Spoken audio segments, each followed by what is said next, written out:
Donc, nous allons lire dans 1 Roi au chapitre 18, puis on va lire à partir du verset 1. Bien des jours s'écoulèrent, et la parole de l'Éternel fut ainsi adressée à Élie dans la 3e année. Va, présente-toi devant Achab, et je ferai tomber de la pluie sur la face du sol. Et Élie alla pour se présenter devant Achab. La famine était grande à Samarie. Et Achab fit appeler Abdias, chef de sa maison. Or, Abdias craignait beaucoup l'Éternel. Et lorsque Jézabel extermina les prophètes de l'Éternel, Abdias prit 100 prophètes qu'il cacha 50 par 50 dans une caverne, et il les avait nourris de pain et d'eau. Achab dit à Abdias, va par le pays vers toutes les sources d'eau et vers tous les torrents. Peut-être se trouvera-t-il de l'herbe et nous conserverons la vie aux chevaux et aux mulets, et nous n'aurons pas besoin d'abattre du bétail. Ils se partagèrent le pays pour le parcourir. Achab alla seul par un chemin, et Abdias alla seul par un autre chemin. Comme Abdias était en route, voici Élie le rencontra. Abdias, l'ayant reconnu, tomba sur son visage et dit, « Est-ce toi, mon Seigneur, Élie? » Il lui répondit, « C'est moi. Va, dis à ton maître, voici Élie. » Et Abdias dit, « Quel péché ai-je commis pour que tu livres ton serviteur entre les mains d'Achab, qui me fera mourir? L'Éternel est vivant. Il n'est ni nation, ni royaume où mon maître n'est envoyé pour te chercher.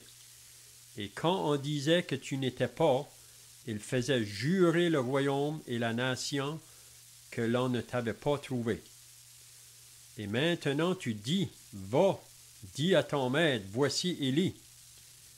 Puis lorsque je t'aurai quitté, l'Esprit de l'Éternel te transportera, je ne sais où, et j'irai informer Achab, qui ne te trouvera pas et qui me tuera.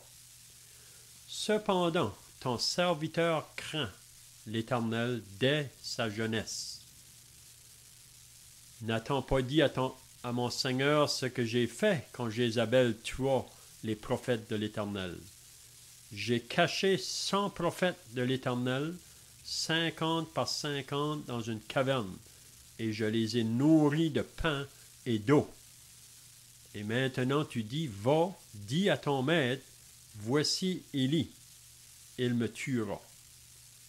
Mais Élie dit, l'Éternel des armées, dont je suis le serviteur, est vivant.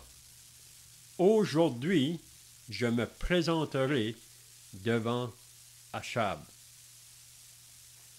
Abdias étant allé à la rencontre d'Achab, l'informa de la chose. Et Achab se rendit au-devant d'Élie.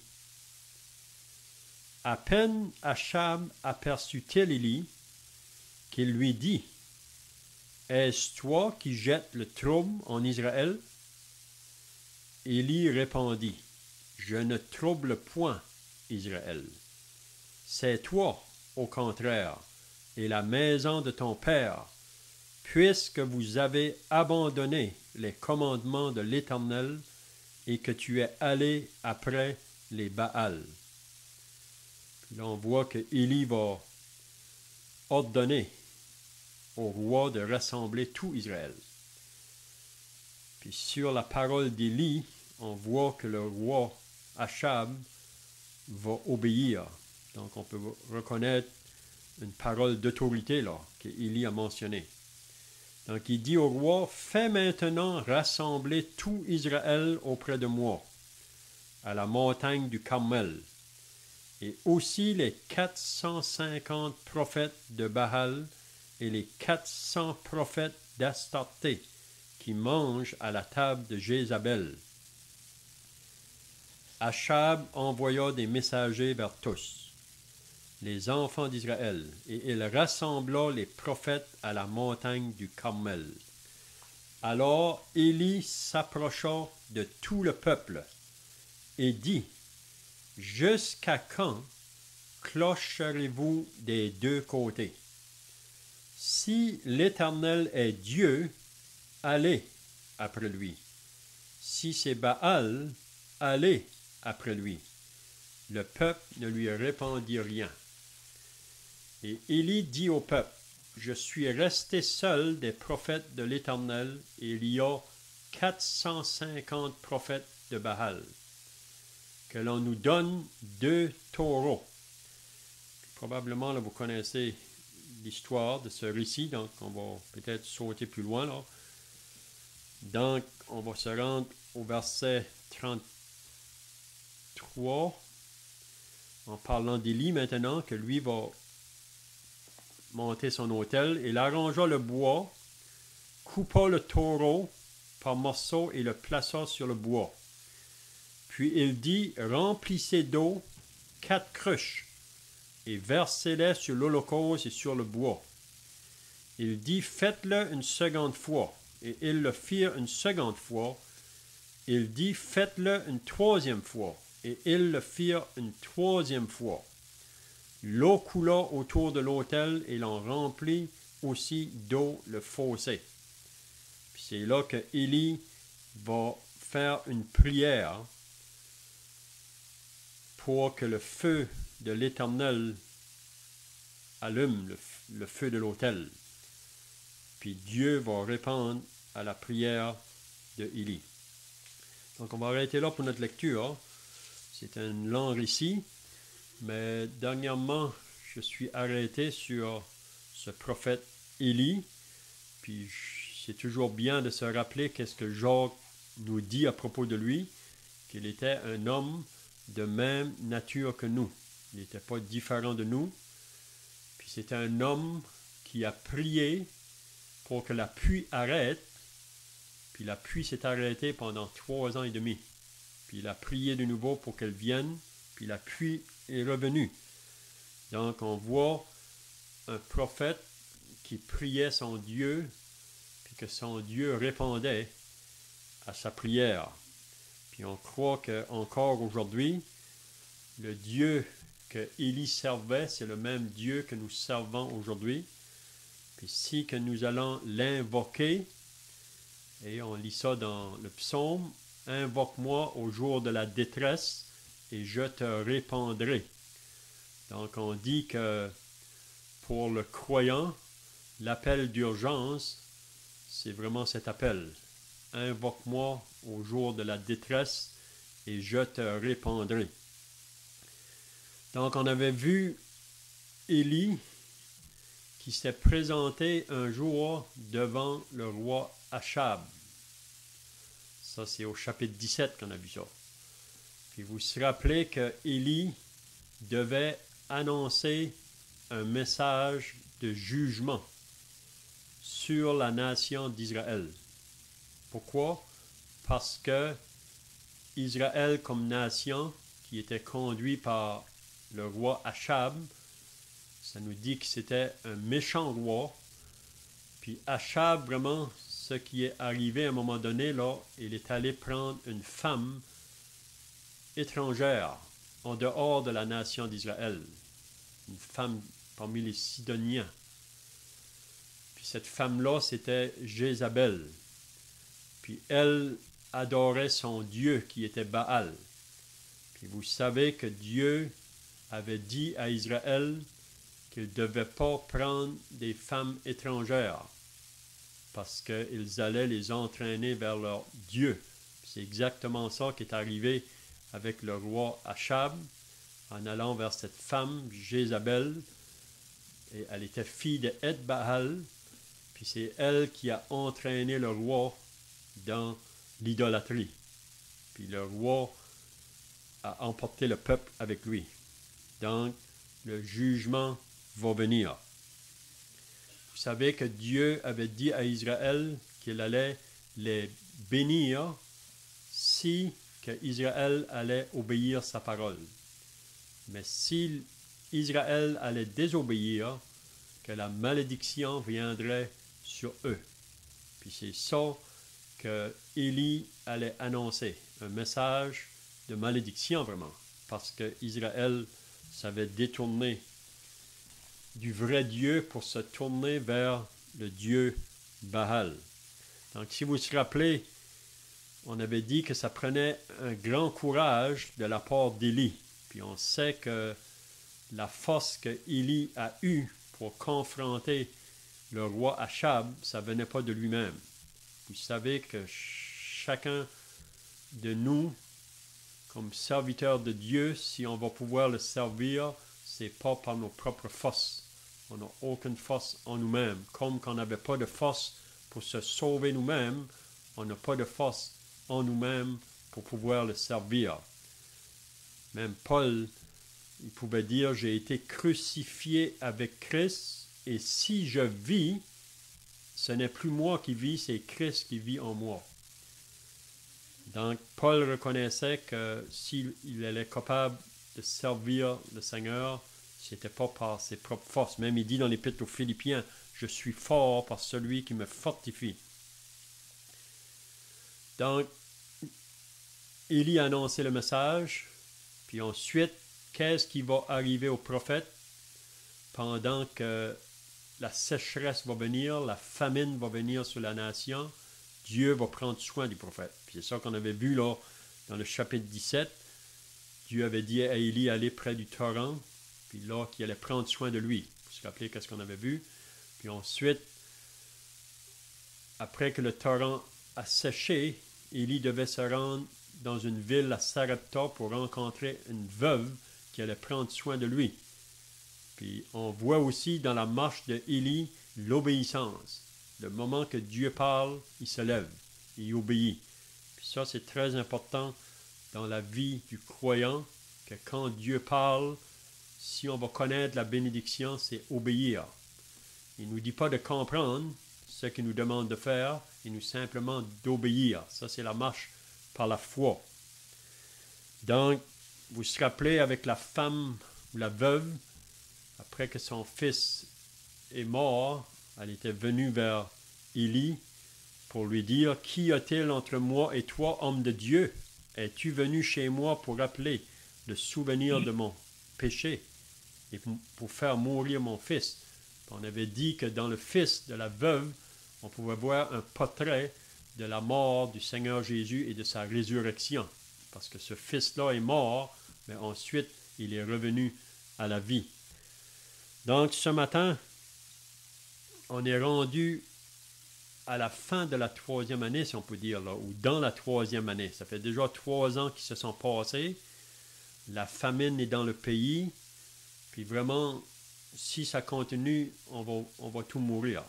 Et puis le roi réalise bien cela. Donc, qu'est-ce qu'on a lu ce matin? Bien des jours s'écoulèrent et la parole de l'Éternel fut ainsi adressée à Élie dans la 3e année. Donc, Dieu parle de nouveau à Élie.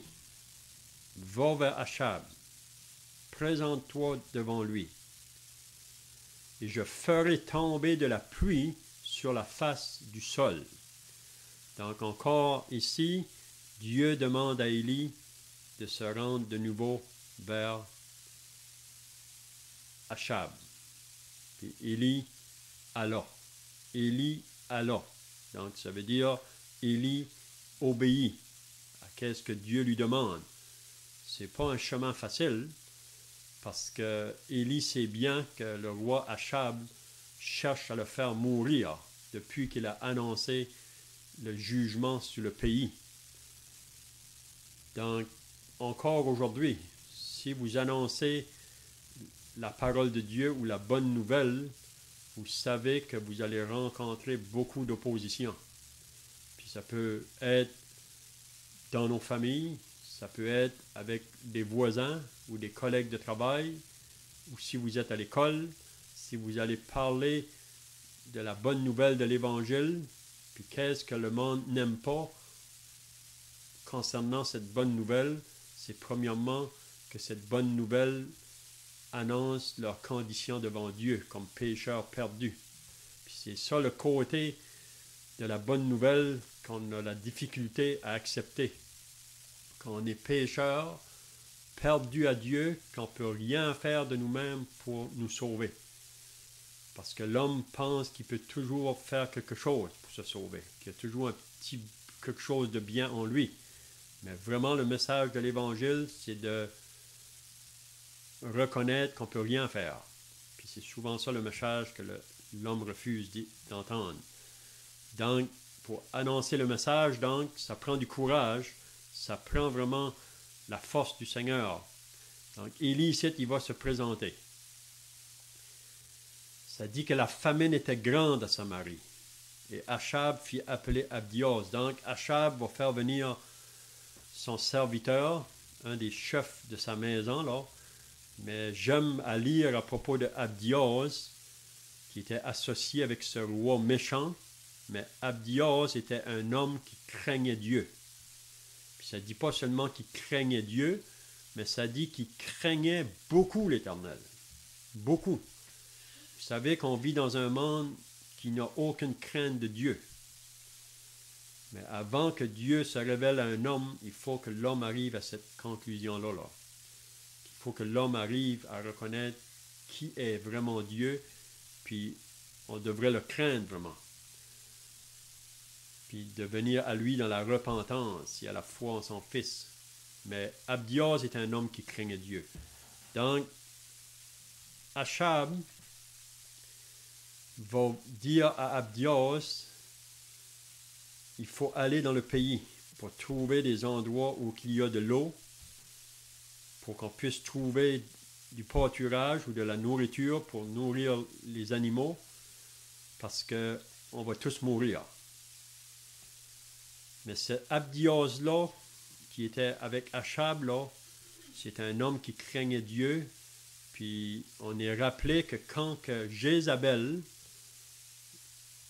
avait exterminé les prophètes de l'Éternel, Abdias, lui, il avait caché 100 de ces prophètes-là.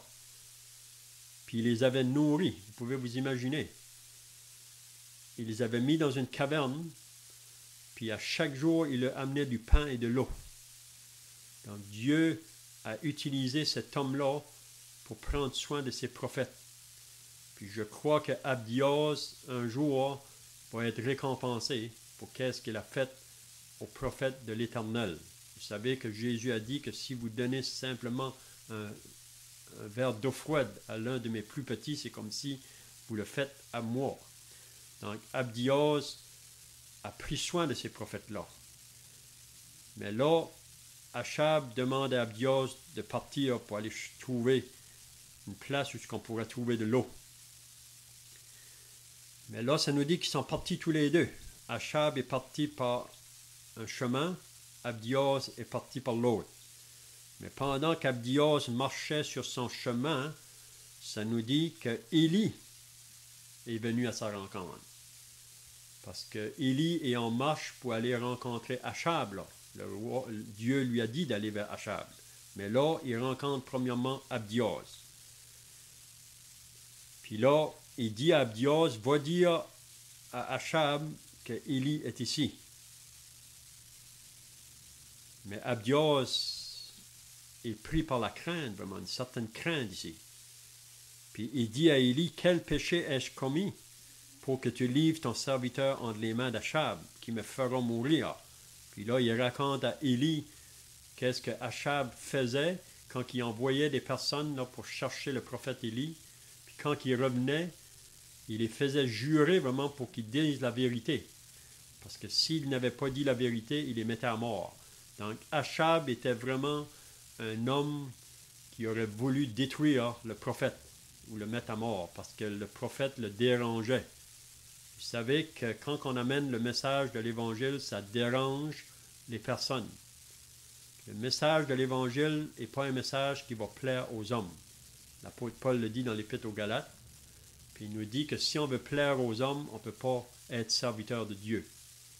Donc, le message de l'Évangile ne plaît pas. C'est un peu comme Jean-Baptiste quand il disait à Hérode, Hérode, ce n'est pas bien d'avoir la femme de ton frère, tu vis dans l'adultère. Puis vous savez qu'est-ce qui est arrivé avec Jean-Baptiste, parce qu'il disait la vérité, Hérode l'a fait mettre en prison, puis ensuite, la femme qui vivait avec pendant sa fête un soir, a demandé la tête de Jean-Baptiste. Parce que Jean-Baptiste disait la vérité, il a eu la tête coupée. Donc on peut penser qu'encore aujourd'hui, si on veut dire la vérité, on pourrait avoir les membres découpés. On sait qu'il y a des chrétiens aujourd'hui qui passent par des persécutions comme ça, parce qu'ils disent la vérité, ils sont dans les prisons, ils souffrent beaucoup. Donc là ici, Élie veut qu'Abdias y aille dire au roi qu'il est là, mais Abdias a peur du roi. Okay? Puis là, Abdias va rappeler à Élie qu'est-ce que lui a fait au prophète de l'Éternel, comment est-ce qu'il a pris soin des autres. Mais là, il dit, et maintenant tu dis, va, dis à ton maître, voici, il me tuera. Regardez qu'est-ce qu'il dit au verset 15. Mais Élie dit, l'Éternel des armées dont je suis le serviteur est vivant. Donc, qu'est-ce qui pousse Élie à avancer vraiment? C'est qu'il reconnaît que l'Éternel qu'il sert est un Dieu qui est vivant. Ce n'est pas un Dieu mort. Vous savez, le Dieu Baal est un Dieu mort. Et le psaume nous le dit dans le psaume 115 que les idoles, ce sont des dieux qui sont morts. Et ils ont des yeux, ils ne voient pas. Ils ont des oreilles, ils n'entendent pas. Ils ont une langue, ils ne parlent pas. Ils ont des mains, ils ne touchent pas. Ils ont des pieds, ils ne marchent pas. Mais Élie reconnaissait que son Dieu était le Dieu vivant. Okay? Donc, Élie dit, l'Éternel des armées dont je suis le serviteur est vivant. C'est un peu comme David, quand que David a été combattre Goliath. Et tout le peuple d'Israël avait peur de cet homme-là, Goliath. Mais David dit, moi je vais aller au nom de mon Dieu. Donc il y avait une assurance que Dieu était avec lui. Donc il dit maintenant, aujourd'hui je me présenterai devant Achab.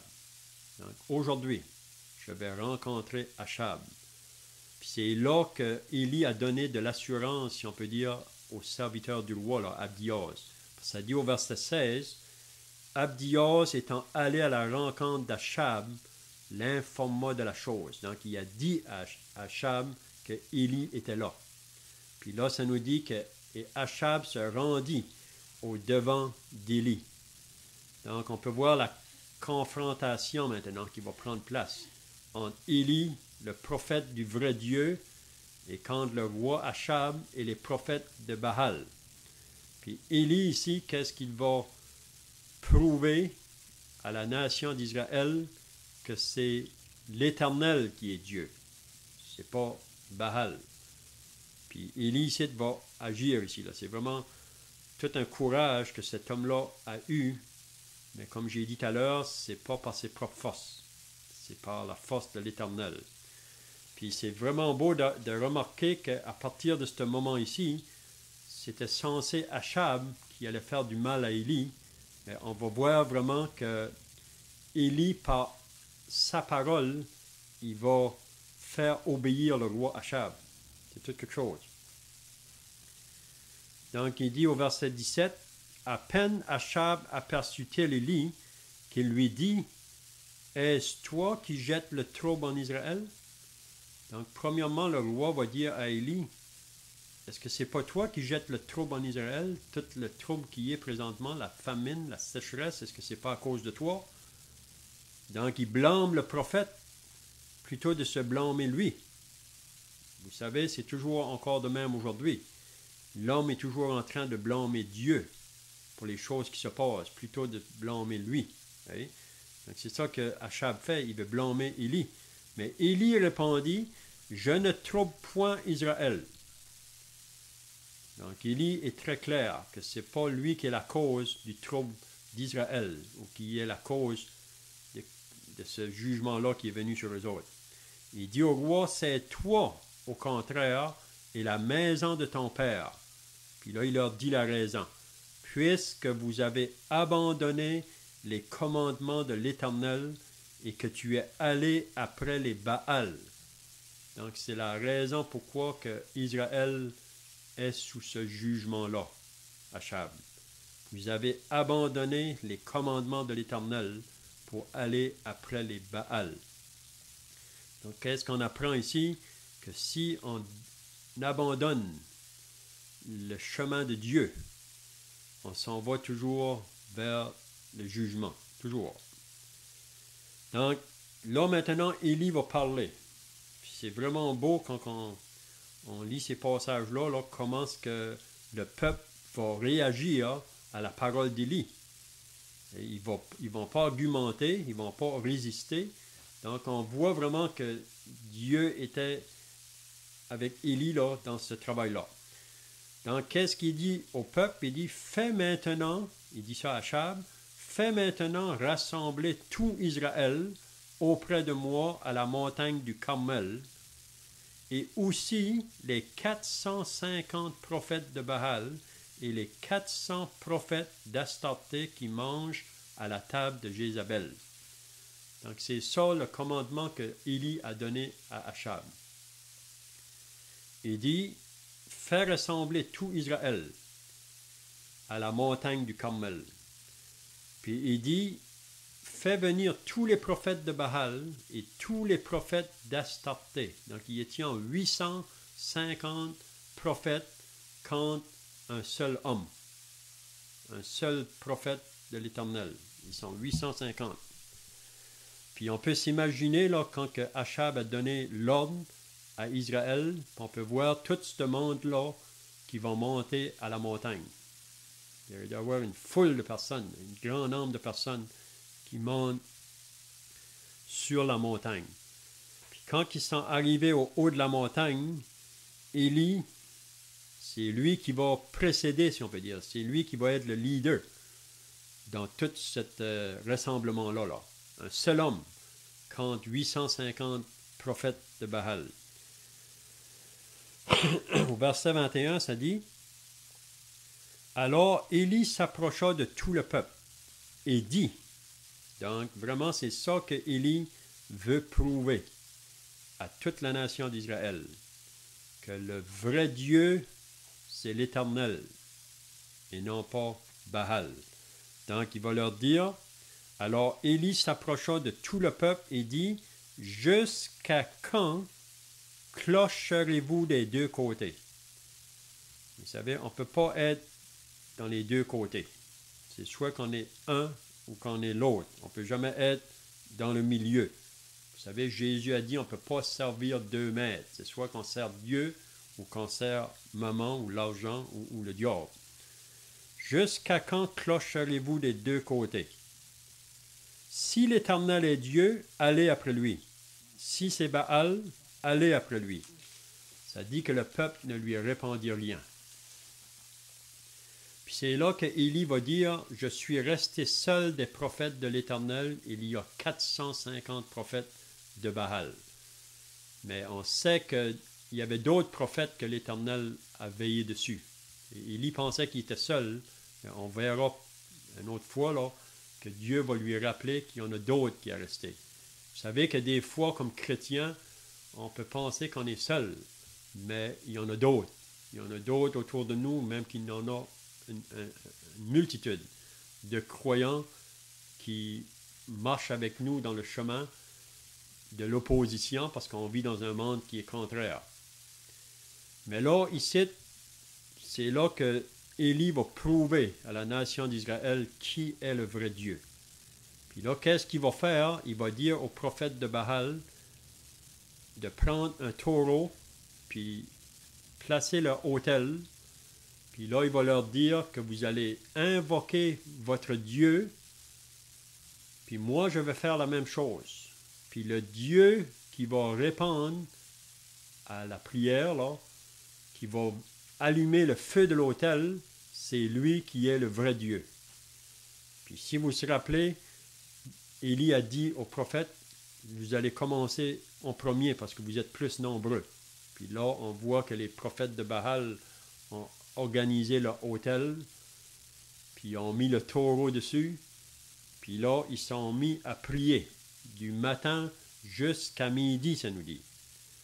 Ça dit qu'il... Mais il n'y avait pas de réponse. Le Dieu de Baal ne répondait pas. Puis là, on voit au verset 27 que Élie va se moquer d'eux. Élie se moque d'eux. Il dit, criez à haute voix, puisqu'il est Dieu. Il pense à quelque chose où il est occupé, où il est en voyage. Peut-être qu'il dort et il se réveillera. Puis là, ça nous dit que ces prophètes-là ont commencé à crier encore plus fort, à danser, à se meurtrir. Même le sang coulait sur eux autres. Ils n'ont eu aucune réponse. Donc, Élie disait, votre Dieu est un Dieu mort. C'est un Dieu qui dort. Il ne peut pas répondre. Mais là, par la suite, on voit que Élie va installer son autel. Puis c'est tout quelque chose. Après qu'il a eu installé, là, il a demandé qu'on apporte de l'eau pour vider sur son autel. À 3 reprises, ils ont vidé de l'eau, même qu'il a fait un canal autour de l'autel, puis c'est rempli d'eau. Puis Élie va prier. L'homme de Dieu, l'homme dans sa faiblesse, mais l'homme qui reconnaît que le Dieu qui sert, c'est le Dieu vivant. Ça prenait tout un courage face à une nation vraiment, puis face à ces 850 faux prophètes qui étaient là. Élie va mentionner en plus une 50aine de paroles, de mots qu'il va dire dans sa prière. Puis le moment qu'il va cesser de prier, au verset 38, qu'est-ce qu'il dit? Et le feu de l'Éternel tomba et consuma l'holocauste, le bois, les pierres et la terre, et il absorba l'eau qui était dans le fossé. Donc le feu de l'Éternel est venu, puis il a allumé l'autel de Élie, puis ça nous dit même qu'il a fait sécher l'eau qu'il y avait autour de l'autel. Quand tout le peuple vit cela, donc ça a été une preuve au peuple que le Dieu vivant, c'est l'Éternel. Quand tout le peuple vit cela, ils tombèrent sur leur visage et dirent, c'est l'Éternel qui est Dieu, c'est l'Éternel qui est Dieu. Regardez qu'est-ce qui arrive après. Saisissez les prophètes de Baal. C'est Élie qui mentionne ça. Leur dit Élie, qu'aucun d'eux n'échappe. Et ils les saisirent, et Élie les fit descendre au torrent de Kison, où il les égorgea. Donc, tous les prophètes ont été mis à mort. Donc, peut-être la prochaine fois, on pourra continuer le sujet. Mais là, Élie dans une grande victoire qui prouve à Israël que l'Éternel, c'est lui le Dieu vivant. Et on verra la prochaine fois que Achab va venir annoncer à Jézabel ce qu'Élie a fait, qui a fait mourir les prophètes de Baal, puis là, elle va déterminer de faire mourir Élie. On verra la prochaine fois qu'est-ce qui va arriver avec le prophète face à une femme, Jézabel, qui va le faire fuir. Mais on verra qu'est-ce qu'on va ressortir de ça. Donc, c'est tout ce qu'on va dire ce matin sur le prophète Élie. J'espère que ces paroles-là sont un encouragement pour chacun de nous, chrétiens, que nous réalisons que le Dieu qu'on sert, c'est lui le Dieu vivant, qui n'est pas mort, puis il est là pour répondre à nos besoins. Il a fait la promesse. Donc, un frère peut terminer par la prière, puis si quelqu'un veut nommer un cantique, on pourrait aussi chanter un cantique pour terminer. Donc, nous allons lire dans 1 Roi au chapitre 18, puis on va lire à partir du verset 1. Bien des jours s'écoulèrent, et la parole de l'Éternel fut ainsi adressée à Élie dans la 3e année. Va, présente-toi devant Achab, et je ferai tomber de la pluie sur la face du sol. Et Élie alla pour se présenter devant Achab. La famine était grande à Samarie. Et Achab fit appeler Abdias, chef de sa maison. Or, Abdias craignait beaucoup l'Éternel. Et lorsque Jézabel extermina les prophètes de l'Éternel, Abdias prit 100 prophètes qu'il cacha 50 par 50 dans une caverne, et il les avait nourris de pain et d'eau.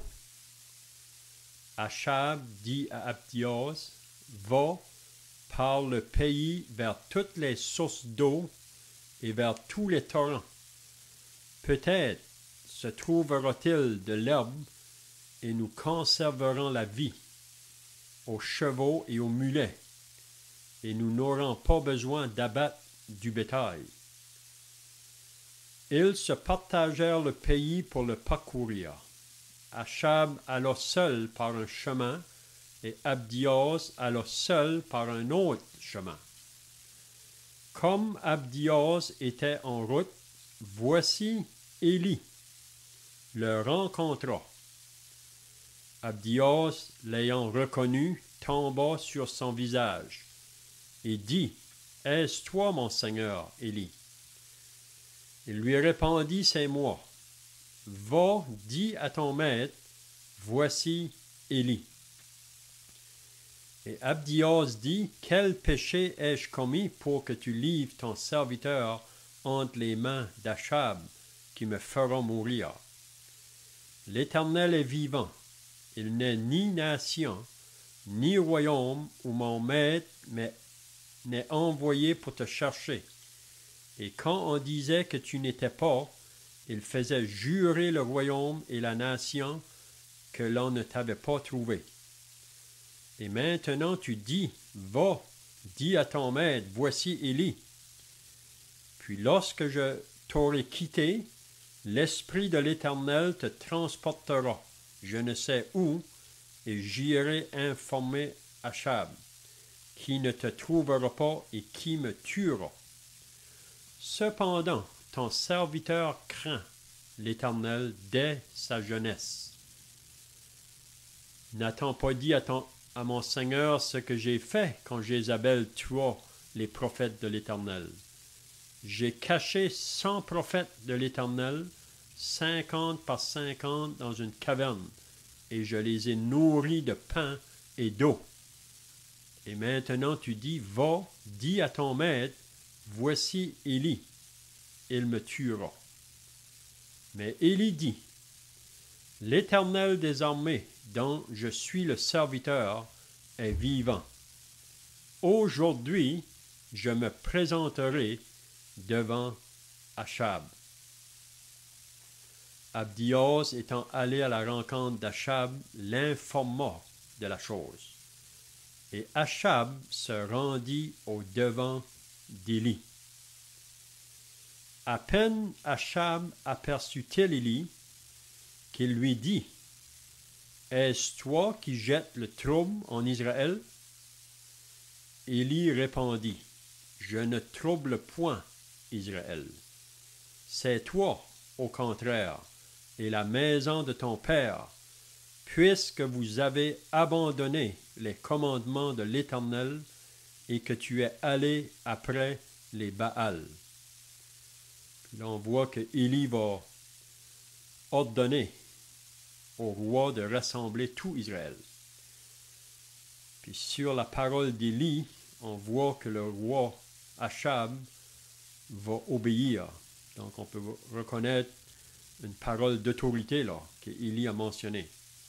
Donc il dit au roi, « Fais maintenant rassembler tout Israël auprès de moi, à la montagne du Carmel, et aussi les 450 prophètes de Baal et les 400 prophètes d'Astarté qui mangent à la table de Jézabel. »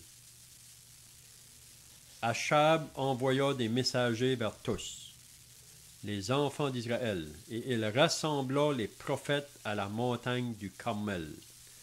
Alors Élie s'approcha de tout le peuple et dit, « Jusqu'à quand clocherez-vous des deux côtés? Si l'Éternel est Dieu, allez après lui. Si c'est Baal, allez après lui. » Le peuple ne lui répondit rien. Et Élie dit au peuple, « Je suis resté seul des prophètes de l'Éternel, et il y a 450 prophètes de Baal. Que l'on nous donne 2 taureaux. » Probablement, là, vous connaissez l'histoire de ce récit, donc on va peut-être sauter plus loin, là. Donc, on va se rendre au verset 33, en parlant d'Élie maintenant, que lui va monter son autel. Il arrangea le bois, coupa le taureau par morceaux et le plaça sur le bois. Puis il dit, remplissez d'eau 4 cruches et versez-les sur l'holocauste et sur le bois. Il dit, faites-le une seconde fois. Et ils le firent une seconde fois. Il dit, faites-le une troisième fois. Et ils le firent une troisième fois. L'eau coula autour de l'autel et l'on remplit aussi d'eau le fossé. Puis c'est là que Élie va faire une prière pour que le feu de l'Éternel allume le feu de l'autel. Puis Dieu va répondre à la prière de Élie. Donc on va arrêter là pour notre lecture. C'est un long récit, mais dernièrement, je suis arrêté sur ce prophète Élie.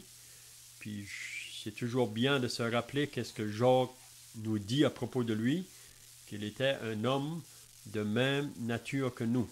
Il n'était pas différent de nous. Puis c'était un homme qui a prié pour que la pluie arrête. Puis la pluie s'est arrêtée pendant 3 ans et demi. Puis il a prié de nouveau pour qu'elle vienne. Puis la pluie est revenue. Donc on voit un prophète qui priait son Dieu, puis que son Dieu répondait à sa prière. Puis on croit qu'encore aujourd'hui, le Dieu que Élie servait, c'est le même Dieu que nous servons aujourd'hui. Puis si que nous allons l'invoquer, et on lit ça dans le psaume, « Invoque-moi au jour de la détresse, et je te répondrai. » Donc on dit que pour le croyant, l'appel d'urgence, c'est vraiment cet appel. « Invoque-moi au jour de la détresse, et je te répondrai. » Donc on avait vu Élie qui s'est présenté un jour devant le roi Achab. Ça, c'est au chapitre 17 qu'on a vu ça. Puis vous vous rappelez que Élie devait annoncer un message de jugement sur la nation d'Israël. Pourquoi? Parce que Israël comme nation, qui était conduit par le roi Achab, ça nous dit que c'était un méchant roi. Puis Achab, vraiment, ce qui est arrivé à un moment donné, là, il est allé prendre une femme étrangère en dehors de la nation d'Israël. Une femme parmi les Sidoniens. Puis cette femme-là, c'était Jézabel. Puis elle adorait son Dieu qui était Baal.